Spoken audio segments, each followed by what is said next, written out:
되시는 그런 내용이 나와 있습니다. 오늘 살펴볼 것은 이 순교자들에 대해서 살펴보기를 원합니다. 순교자들입니다. 왜 순교를 당하는가 말씀해 보면은 그 말씀과 하나님의 말씀과 그들이 가지고 있는 증거로 인하여서 죽임을 당하였다 그렇게 되어 있는데요. 지난 시간에 약간 복습을 하면서 예수님께서 마태복음 24장 말씀에 가면은 이 종말에 대해서 직접 말씀을 하고 계시는데요. 그 24장 그 순서가 있습니다.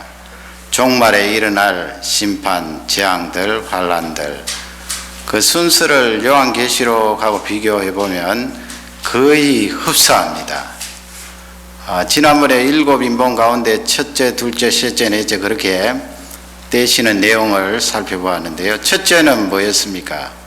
첫째는 흰말 탄 자, 정복자라고 그랬죠.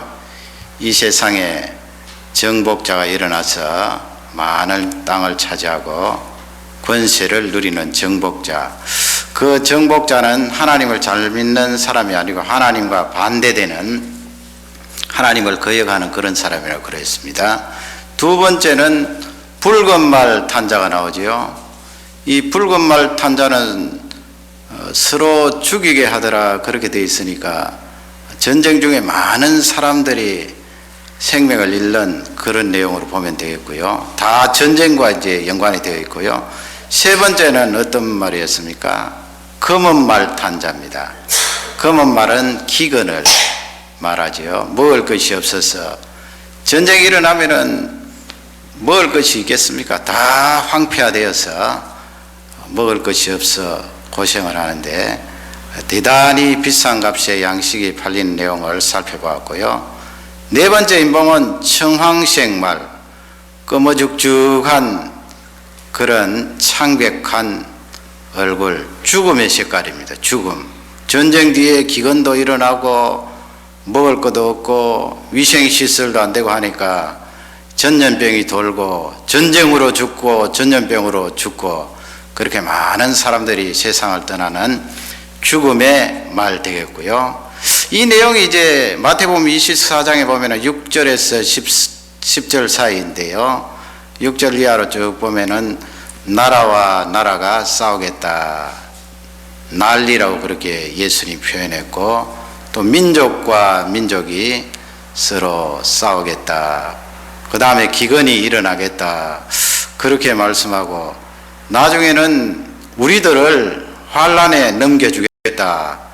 또 넘겨준 그 자들이 우리를 죽이겠다.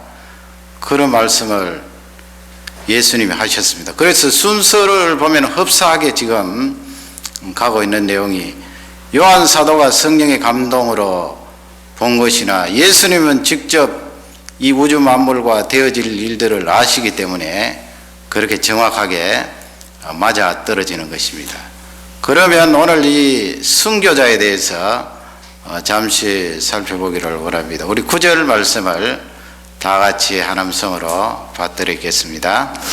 다섯째 인을 떼실 때에 내가 보니 하나님의 말씀과 저의 가진 증거를 인하여 죽임을 당한 영혼들이 제단 아래에 있어. 예, 제단 아래에 있다 그렇게 되어 있는데 그 주인공들이 누구입니까? 죽임을 당하였다 그렇게 되어 있고요. 왜 죽임을 당하였는가? 말씀과 그들이 가지고 있는 증거로 인하여서 죽임을 당하였다. 순교자들 되겠지요. 그 요한복음 3장에 보면은 그 요한 사도가 예수님의 말씀을 기록하고 있는데요. 물과 성령으로 거듭나지 아니하면 하나님 나라에 들어갈 수 없다. 그런 말씀 잘 아시지요. 거기 성령 하나님 나오시고 물이 나오는데 물이 뭐 여러 가지 해석을 할 수 있습니다만 그 가운데 좀 중요한 해석은 말씀입니다. 말씀, 하나님의 말씀. 우리가 어떻게 거듭나서 하나님의 자녀가 되는가?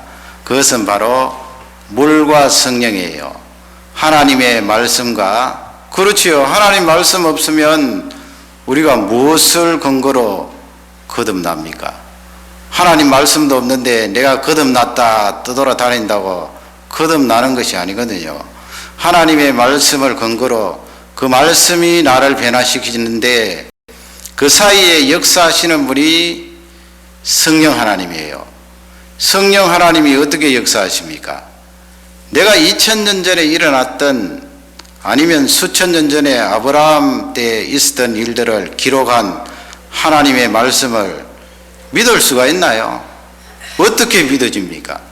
성령 하나님께서 나에게 오셔서 그 말씀을 증거하시기 때문에 진리의 영 안이에요.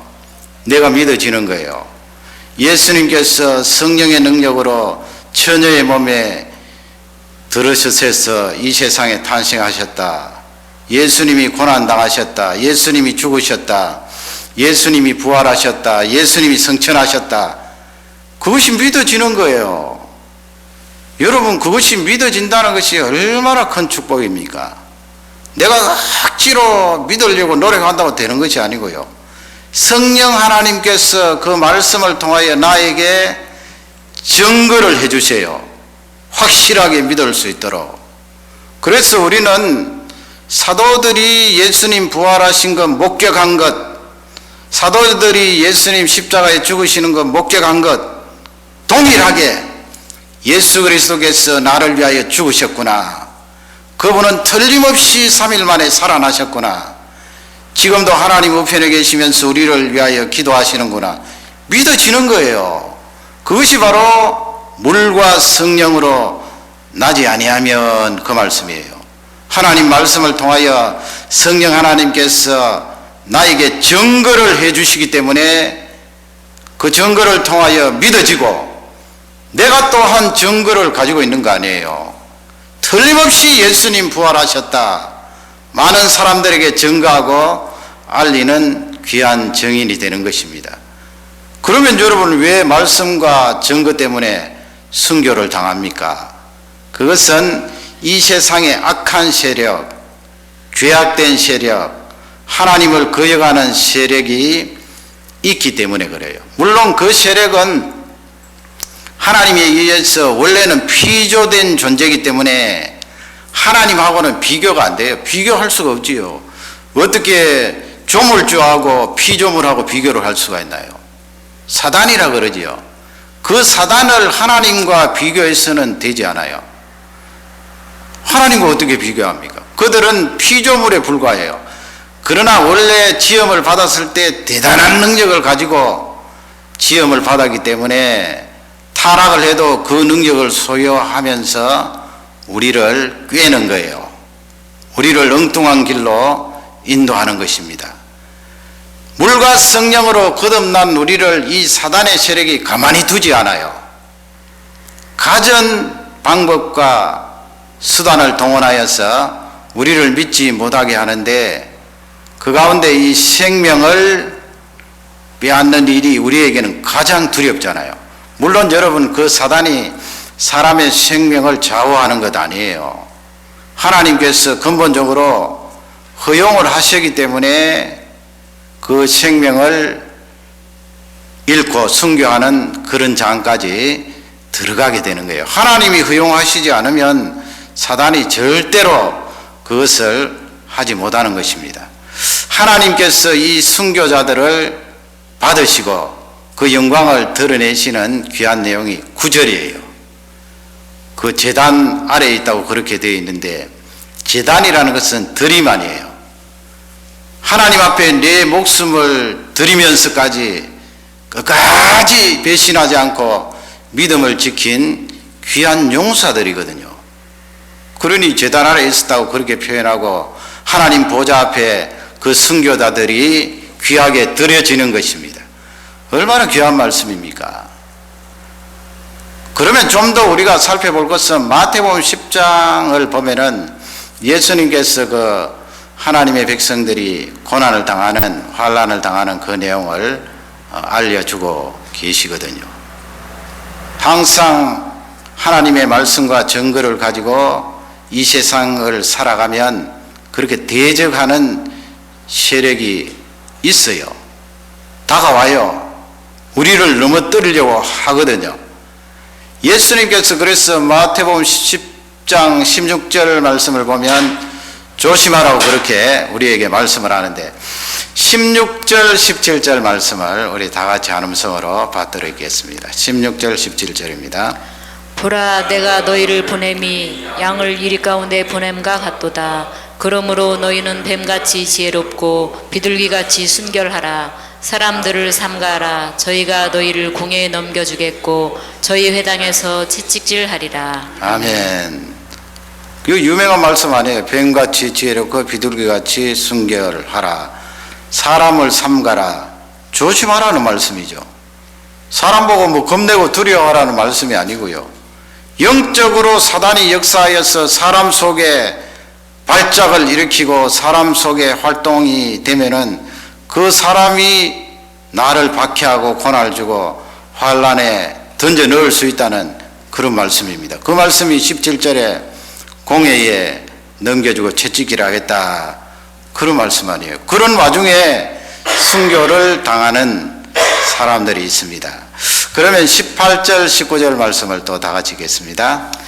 또 너희가 나를 인하여 총독들과 임금들 앞에 끌려가리니 이는 저희와 이방인들에게 증거가 되게 하려 하심이라. 너희를 넘겨줄 때에 어떻게 또는 무엇을 말할까 염려치 말라. 그때에 무슨 말할 것을 주시리니. 아멘. 이방인 앞에 증거가 되게 하려 하심이라 그렇게 되어 있잖아요. 그러니 사단이 우리를 가로막고 증거하지 못하게 수없이 노력하고 애쓰지만은 도리어 하나님은 그것을 선하게 바꾸셔서 우리가 잡혀서 환난을 당하고 임금님들 앞에 아니면 높은 지위에 있는 힘이 있는 사람들 앞에 예수 그리스도를 드러낼 때 증거자가 되는 거예요. 심지어는 그렇게 힘 있는 사람 앞에 증거를 하다가 목숨을 잃는데 그것을 순교라고 말씀하는데 사람들 앞에 그렇게 서서 내가 무슨 말을 해야 되나 예수님께서 염려하지 마라 그렇게 우리에게 알려주고 계십니다. 그러면 20절 21절을 또 다 같이 읽겠습니다. 말하는 이는 너희가 아니라 너희 속에서 말씀하시는 자 곧 너희 아버지의 성령이시니라. 장차 형제가 형제를 아비가 자식을 죽는데 내어주며 자식들이 부모를 대적하여 죽게 하리라. 아멘. 성령께서 하실 말씀을 우리에게 주신다고 그랬지요. 그러니 우리가 증거자고요. 성령께서 우리가 동행하심을 알 수 있고 거기 보면은 또 21절에 형제가 형제를 또 아비가 자식을 넘겨주겠다. 이건 영적인 문제라는 거예요. 예수 그리스도를 내가 믿고 하나님 자녀가 되었습니다. 그렇게 고백하는 순간부터 하나님을 거역하는 세력은 항상 우리를 노리고 환난과 핍박을 던져줄 수 있는 그런 가능성이 있다는 것입니다. 근본적으로 여러분, 하나님은 우주의 창조자시요 우리는 피조물이고 또 예수님으로 말미암아 구원을 받은 귀한 존재인데 복받은 존재 아니에요. 그리고 이 세상 살면서도 하나님께서 어려운 문제 해결해 주시고 여러 가지 도와주시고 함께 하시는 것이 사실입니다. 하나님이 함께 하시지요. 우리는 복받은 존재고요. 영적으로 보나 육적으로 보나 복받은 존재인데 틀림없이 알아야 될 것은 예수님 때문에, 말씀 때문에, 예수 그리스도 부활의 증거 때문에 우리가 어려움을 당하고 환난을 당하고 핍박을 당한다는 말씀이에요. 그것을 우리에게 철저히 알려주고 있는 귀한 내용입니다. 그러면 여러분, 예수님 믿다가 목숨을 잃으면 하나님께서 나를 지켜주셔서 끝까지 살다가 수명이 다 되어서 하나님 앞에 가면 얼마나 좋을까. 그런데 오늘 말씀에 보면은 벌써 하나님 보좌 앞에서 죽임을 당한 순교자들이 이렇게 많고 또 앞으로도 많이 일어날 텐데 하나님 아버지 꼭 그렇게 순교를 당하도록 그렇게 하셔야 됩니까? 그리고 저는 자신이 없습니다. 죽음이 두렵고 떨리는데 어떻게 순교를 당할 수가 있습니까? 내 자신이 하나님을 배반치 않고 신앙을 지키다가 순교해야 된다는 말씀입니까? 오늘 이 말씀을 놓고 내가 순교해야 된다 그렇게 적용하면은 그 문제가 쉽지 않을 거예요. 우리는 다 육신을 가지고 있는 존재이기 때문에 죽는다 하면은 다 두려워할 수 있거든요. 그래서 오늘 말씀은 이 순교에 대해서 말씀을 읽으면서 적용을 해보는 거예요.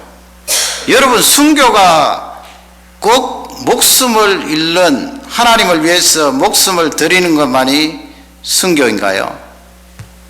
내가 순교하겠다 각오한다고 순교를 할 수 있나요?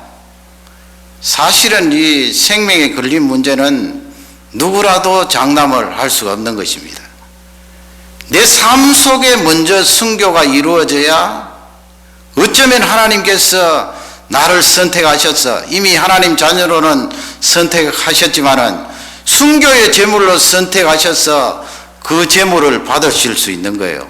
그런데 삶 속에 순교가 되어 있지 않은데 내 챙길 것 다 챙기고 내 돌볼 것 다 돌보는데 삶 속에 순교가 안 되어 있는데 하나님이 어떻게 순교의 제물로 사용을 하시겠어요? 아무나 순교의 제물이 되도록 허용을 하시지 않습니다. 손양은 목사님이라고 계시는데 그분이 여러분 잘 아시지 않습니까? 그 공산주의자들에게 두 아들을 잃었지요. 그것도 총을 쏜 장본인이 같은 학교에 다니는 친구들이에요. 아들들의 친구들이에요. 한 아들도 아니고 두 아들을 잃었어요. 그러나 이 목사님은 두 아들을 총으로 쏜 그 범인을 용서해주고 자기의 아들로 양자로 삼았거든요. 우리는 그 사랑의 이야기를 들으면서 아주 감동적으로 이야기를 듣지만은 한번 생각해 보세요. 아들 둘을 한꺼번에 잃고 고통스러워하고 아파하는 아빠를 한번 생각해 보세요. 그분도 사람인데요. 가히 상상해 갑니다. 그 아픔과 고통 속에 어찌 미워하는 마음이 들어오지 않겠어요? 처음부터 여러분 사랑의 마음이 가득해서 그 두 아들을 살해한 범인을 용서해 줄 수 있었을까요? 아마 갈등도 있었을 거예요. 기도도 많이 하셨을 거예요. 그게 바로 순교의 장이에요. 내 생각대로 하면, 내 감정대로 하면 단번에 몽둥이를 들고 그 범인을 내리쳐야 되죠. 죽는 꼴을 봐야 되죠. 내 두 아들을 잃었는데 내 속에 일어나는 고통과 아픔이 얼마나 컸을까요? 그럼에도 불구하고 이 어른은 나중에 뭐 진짜 순교합니다마는 이미 이 두 아들을 잃었을 때 그 범인을 용서해 주실 때 순교를 하신 거예요. 순교한 것 아닙니까? 나에게 일어나는 감정을 기도로 억제를 하고 하나님 아버지 내 마음속에 사랑의 은사를 부어주십시오. 기도하면서 그 범인을 용서해주고 끌어안는 삶 속에 벌써 순교가 일어난 거예요. 지금 이 말씀은 순교에 대해서 우리에게 그런 맥락으로 적용을 하면 좋을 것입니다. 이렇게 여러분이 인권이 보장되어 있고 안전한 곳에 살면서 내가 순교를 해야 됩니까? 걱정하고 고민하기 이전에 내 삶 속에서 하나님 아버지 순교가 일어나게 해 주십시오. 삶 속에 먼저 순교가 일어나야 돼요. 갈라디아 2장 20절 말씀해 보면은 여러분 너무나 유명한 말씀 아니에요. 우리 갈라디아 2장 20절을 다 같이 읽도록 하겠습니다. 내가 그리스도와 함께 십자가에 못 박혔나니 그런즉 이제는 내가 산 것이 아니요 오직 내 안에 그리스도께서 사신 것이라. 이제 내가 육체 가운데 사는 것은 나를 사랑하사 나를 위하여 자기 몸을 버리신 하나님의 아들을 믿는 믿음 안에서 사는 것이라. 아멘. 내가 살았다는 말씀입니까? 죽었다는 말씀입니다. 내가 십자가에서 죽었다는 말씀이죠. 왜? 십자가에 죽으시고 부활하신 예수 그리스도께서 내 속에 오셔서 그분이 사셨기 때문에 나는 십자가에 죽었습니다. 과거에 죄악된 나의 모든 것, 나의 부정적인 감정들, 나의 미워하는 것, 나의 복수심, 나의 모든 부정적이고 죄악된 것, 정욕된 것을 십자가 위에 못 박고 예수 그리스도께서 내 속에서 살아계십니다 하는 고백이에요. 이게 여러분 순교예요. 하나님이 우리에게 그것을 말씀하고 계시는 것입니다. 그러므로 예수님을 믿는다는 것은 어떤 측면의 의미로서는 나는 날마다 죽고 예수님께서 살아나시는 거예요. 내 속에서. 내가 죽어야 되지요. 네가 죽으면 많은 사람들이 살 수 있다는 메시지예요. 내가 죽으면 예수님께서 사시기 때문에 예수님께서 살아서 역사하시면 많은 사람들을 건지고 살릴 수가 있습니다. 오늘 요한계시록 6장 9절 순교자들에게 요한 사도가 감동을 느끼지 않았습니다. 이 말씀을 통하여 나 자신에게 적용하면서 하나님 아버지 삶 속에서 순교하는 내가 되게 해 주십시오. 죽는 내가 되게 해 주십시오. 역설적입니다. 죽는데 어떻게 살아가란 말입니까? 그러나 예수님이 내 속에 오셔서 살아나는 능력의 역사가 나타나고 그 손목사님처럼 수십 년이 지나도 그것이 살아서 우리 마음에 감동을 주고 순교의 귀한 이야기로 은혜를 주시는 줄 확신합니다. 이 말씀이 축복이 되기를 주님의 이름으로 축원합니다. 두 번째 살펴볼 것은 기도입니다. 그 순교자들이 기도를 하고 있거든요. 기도하는 내용이 10절에 나와 있습니다. 10절. 우리 10절을 다 같이 읽도록 하겠습니다. 큰 소리로 불러 가로되 거룩하고 참되신 대주제여 땅에 거하는 자들을 심판하여 우리 피를 실현하여 주지 아니하시기를 어느 때까지 하시려나이까 하니. 아멘. 대주제여 그렇게 하나님을 향하여서 순교자들이 부르고 있습니다. 우주 만물을 다스리시고 지배하시는 하나님이여 그 영광이 얼마나 놀랍겠습니까? 그 뒤쪽 부분에 보면은 신은혜 달라고 그렇게 간곡히 하나님 앞에 기도하는 내용이 나와 있는데요. 이 내용을 이제 번역대로 쭉 읽으면 하나님 아버지 우리가 신앙을 버리지 않고 신앙을 끝까지 지키다가 피를 흘리고 이렇게 일찍 세상을 떠나서 하나님 앞에 왔습니다. 그러면 우리 피 흘린 그것을 신은하여 주십시오. 이 내용을 이제 잘못 이해하면 복수하여 주십시오. 그렇게 풀 수 있어요. 그러나 여러분 순교를 당하고 하나님 보좌 앞에 서서 하나님의 그 영광 가운데 있는 이 순교자들이 예수님이 5번째 인봉을 떼실 때 등장하는 거기에 나오는 영광스러운 존재들이 하나님 앞에 하나님 복수해 주십시오. 복수의 칼을 뭐 천국이니까 물지는 않았겠지만은 복수의 마음을 가지고 하나님 앞에 기도하는 것이 아니겠지요.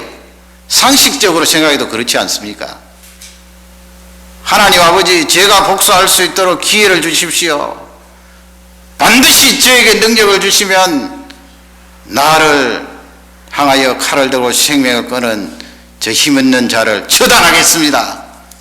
그런 복수가 아니에요. 여기서 대주제여 그렇게 하나님을 부르시면서 신은혜 달라고 하는 것은 하나님 아버지 대주제여 할 때는 심판과 재앙이 하나님 손에 달렸잖아요, 여러분.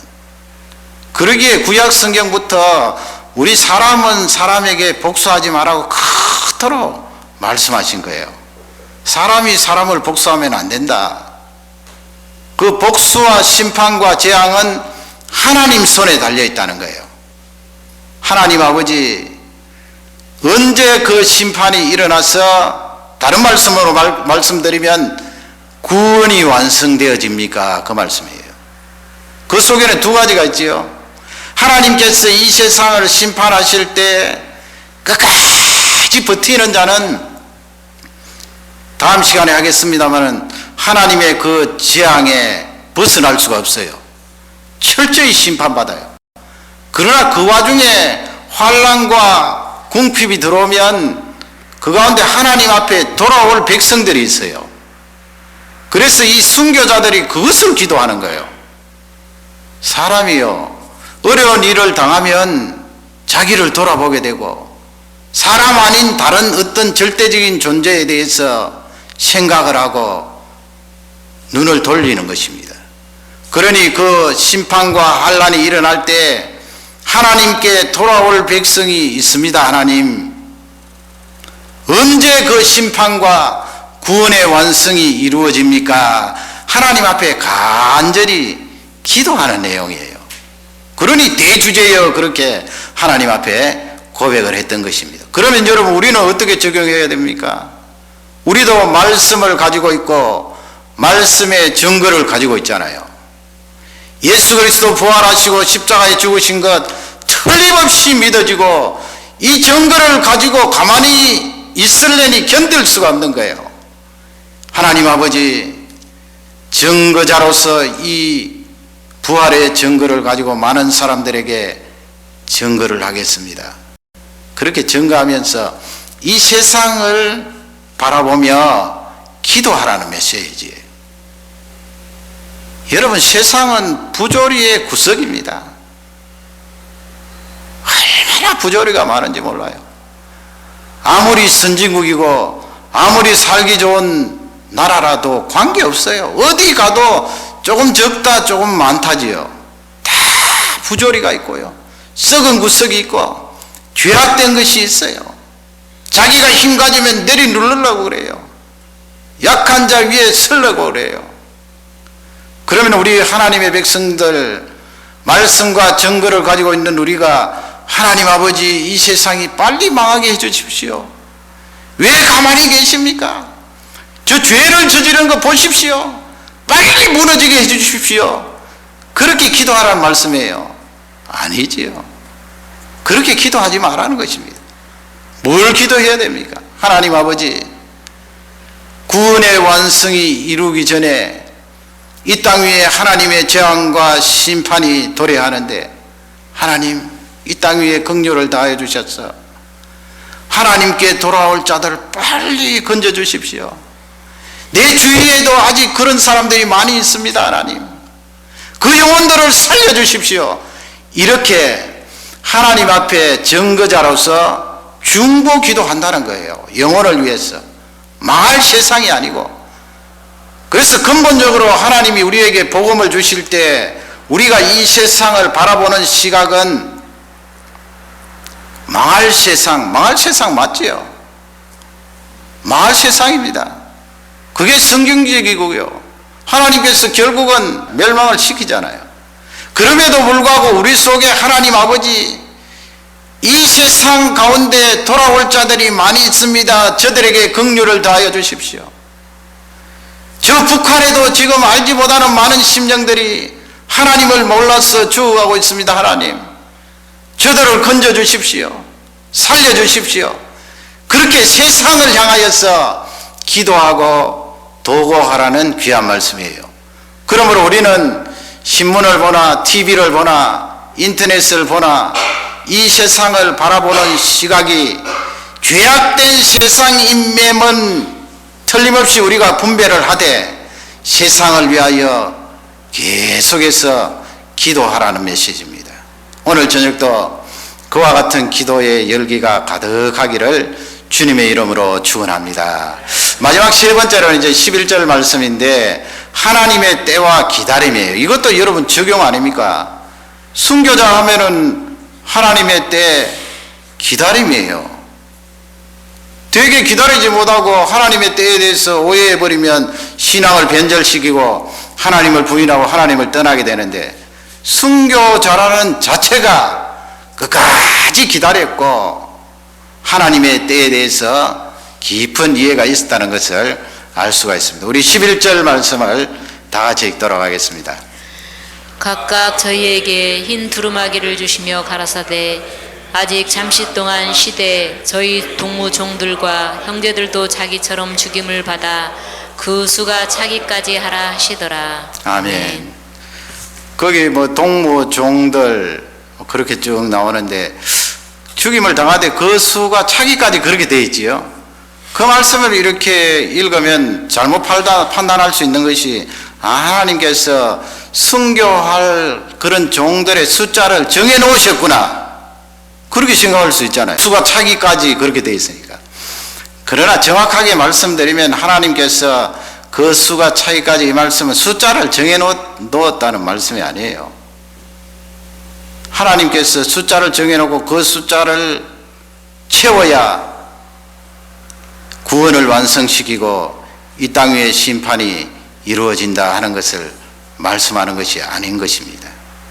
거기서 주시는 귀한 말씀은 흰 두루마기라는 그런 내용이에요. 흰 두루마기. 옛날 번역이라서 그렇게 되어 있는데 흰 두루마기를 입고 있잖아요. 순교자들이요. 요한계시록 19장 8절 말씀에 가면은 우리 요한계시록 19장 8절 말씀을 읽도록 하겠습니다. 그에게 허락하사 빛나고 깨끗한 세마포를 입게 하셨은즉 이 세마포는 성도들의 옳은 행실이로다 하더라. 아멘. 그 요한계시록 19장은 예수님과 혼인잔치라는 귀한 내용인데 사실은 우리는 예수 그리스도의 신부이고 예수님은 우리의 신랑 아니에요. 예수님과 만나서 혼인식을 올릴 때 그 놀라운 광경, 빛나고 흰 세마포를 우리가 입고 있는데 그게 바로 흰 두루마기예요. 하반절에 보면은 성도들의 뭐라고 했습니까? 옳은 행실이다 그랬거든요.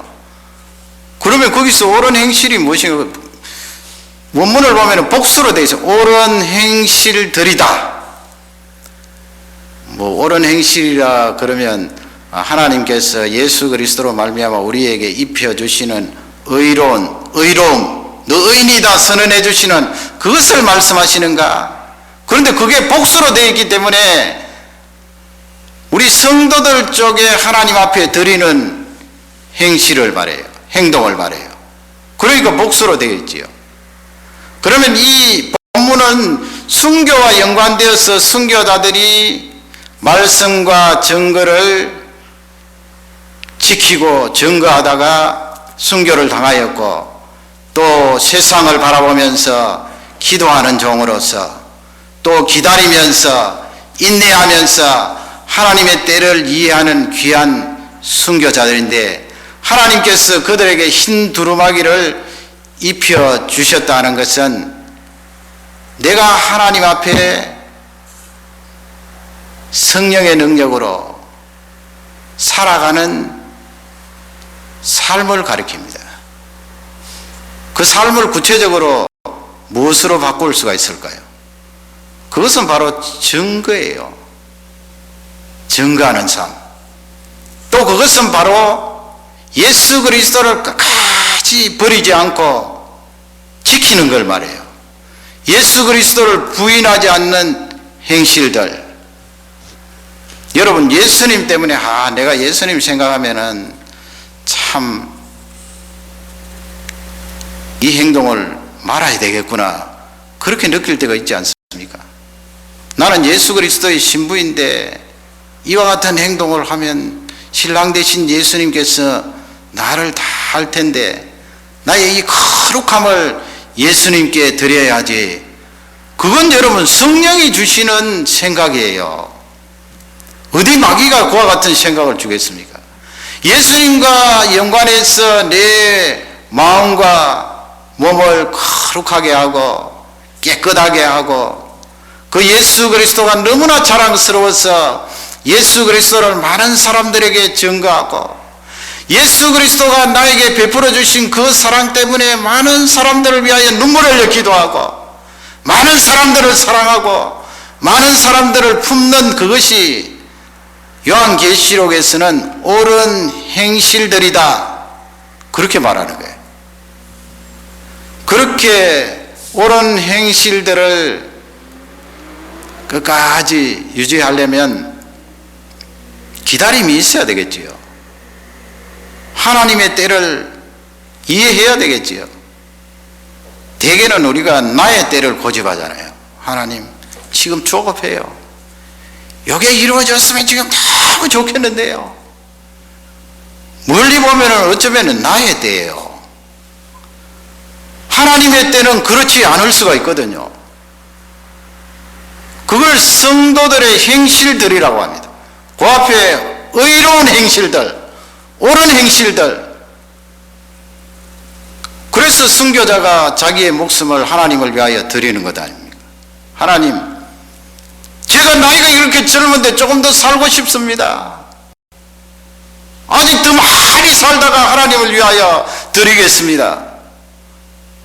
아니에요. 순교자가 하나님의 뜻을 생각하면서 하나님 아버지, 나는 오래 살고 싶지만 하나님께서 지금 나를 부르시고 제물로 받으시려고 그러네요. 그것도 기다림 아니에요. 하나님의 때를 가리는 것 아니에요. 그래서 순교를 당하는 거예요. 하나님께서 그 영광을 받으시는 것입니다. 오늘 이 말씀을 통하여 하나님 아버지, 내가 착한 일을 하여서 하나님 앞에 구원을 받습니까? 그것 아니지요. 내가 착한 일에서 어떻게 하나님 앞에 구원을 받습니까? 그 말씀이 아니에요. 내가 이미 예수 그리스도로 말미암아 구원을 받고 삶 속에 나 자신은 죽었고 예수님이 살아계십니다 고백하는 하나님의 자녀로서 하나님의 때를 기다리고 이해하고 하나님 오늘도 인내하고 참겠습니다. 그렇게 생활하는 삶을 성도들의 옳은 행실이다. 하나님께서 그런 귀한 종들에게 흰 두루마기를 입혀준답니다. 실제 육신적으로 순교를 당하지 않더라도 하나님 보좌 앞에 갔을 때 흰 두루마기를 입혀주고 예수님과 만났을 때 그 혼인잔치 자리에서 빛나고 거룩한 세마포를 나에게 입혀주셔서 찬란한 영광으로 하나님 앞에 나아갈 수 있도록 은혜를 부어주신다는 말씀입니다. 여러분, 세상의 시각으로 보면 순교라는 것은 비참하지요. 어떤 사람은 목이 잘려서 죽고 어떤 사람은 총에 맞아서 죽고 어떤 사람은 불에 타서 죽는데, 그리고 어떤 사람은 일찍 젊은 나이에 세상을 떠나는데 하나님 아버지, 그 젊은 나이에 세상을 떠나는 그 사람 아깝습니다. 아니에요. 하나님이 보시는 관점은 달라요. 그 사람의 순교를 통하여 그 피를 통하여 수많은 인생들을 건져주시고, 그리고 이 세상에 사는 인생의 이 기간은 짧은 기간, 나그네와 같은 기간, 안개와 같은 기간임을 우리에게 알려주시면서 영원한 그 세계가 있다는 것을 우리에게 알려주고 계십니다. 만일에 이 세상의 삶이 영원하고 이 세상의 삶의 퀄리티가 훨씬 높다면 하나님께서 그렇게 일찍 데리고 가실까요? 에녹과 같은 사람은 순교가 아닙니다마는 왜 그 종을 다른 사람 1000살 가까이 사는데 350세 가까이 사는데 데리고 가십니까? 왜 데리고 가세요? 그가 하나님과 동행하고 하나님 말씀대로 살고 하나님 앞에 경건한 사람이기 때문에 그 좋은 세계에 일찍 불러가신 것입니다. 하나님은 철저히 우리를 생각하시고 우리에게 긍휼을 다해 주시고 늘 우리 쪽에 초점을 맞추어서 역사하시는 귀한 절대자이십니다. 그분을 의지하시면서 오늘도 이 말씀이 우리 모두에게 축복이 되기를 주님의 이름으로 축원합니다. 다 같이 우리 기도하시겠습니다.